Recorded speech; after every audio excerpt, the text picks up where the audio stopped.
Hey guys, and welcome to the 504. I'm Sheba Turk, and recently I sat down for a conversation with a local civil rights leader for a very important conversation that I wanted to share with you guys. Take a look.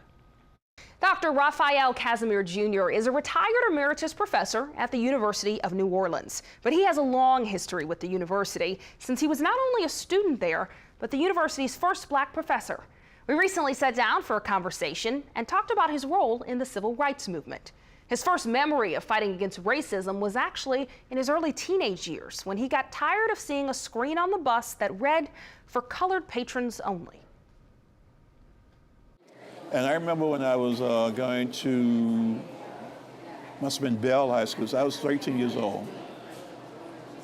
On the City Park bus across from the Lafitte Housing Project, I turned the screen around and there was an older white man and he saw it, and even though he sat in front of it, he wouldn't have to read it. He demanded, as whites were used to doing at that time, that I turn it around. And I refused. By chance, two policemen got on the bus and he threatened to have me arrested. Well, he didn't say anything to them, but they walked to the back. They were looking for somebody and they got the guy off the bus. And when they got off, then he turned it around himself after cursing me out.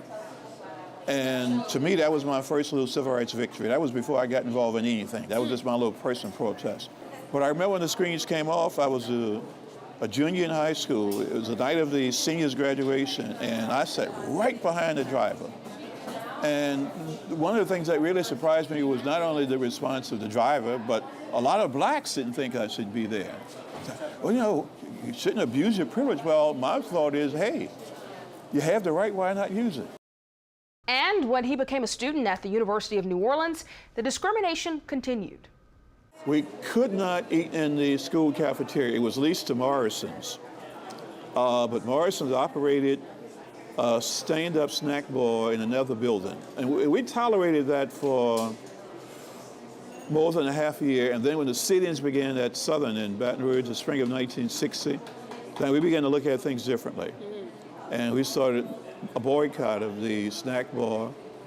The fall of 1960, A.P. Churro, who was the attorney who had sued to desegregate the school, we went to him and insisted that he do something about it. He was reluctant. He said, well, you're in the school, you're not there to be socializing.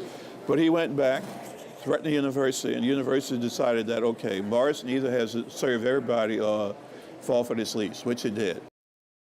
Dr. Cassimere didn't take any of this injustice sitting down. He was actually the president of the NAACP's Youth Council for 6 years, starting in 1960.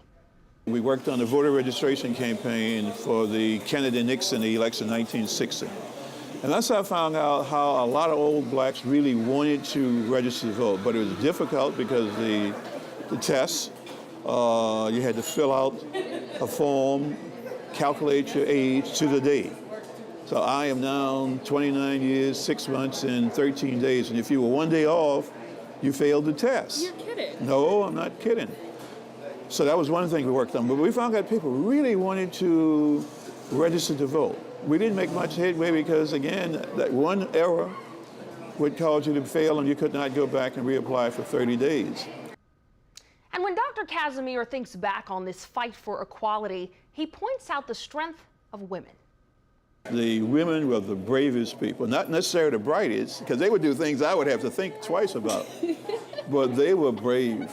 They were like. And in fact, I asked my wife, "Were you ever afraid?" And I believe, no. Really? Like, what kind of stuff would she do that makes you say that? I mean, they would. When we first started picketing on Canal Street, the police would try to intimidate you by asking for identification. You couldn't intimidate the women. Young people, we had pickets as young as 7. Dr. Cassimere picketed, went head-to-head with racists, and was even arrested. We thank him and the countless others who dedicated so much of their lives to fight injustice. And it's interesting that even someone who was dedicated to fighting for change and was convinced it would happen never imagined that he would see a black president in his lifetime. A big thank you to the Amistad Research Center for connecting us with Dr. Cassimere. The Amistad Research Center actually has a great event coming up. They're hosting Oprah Winfrey 2018 Book Club selection and New York Times bestselling author Tayari Jones. The event is Thursday, March 15th from 6:30 until 8:30, and Jones will be talking about her latest book, An American Marriage, Black women's literature, and its shaping of American culture.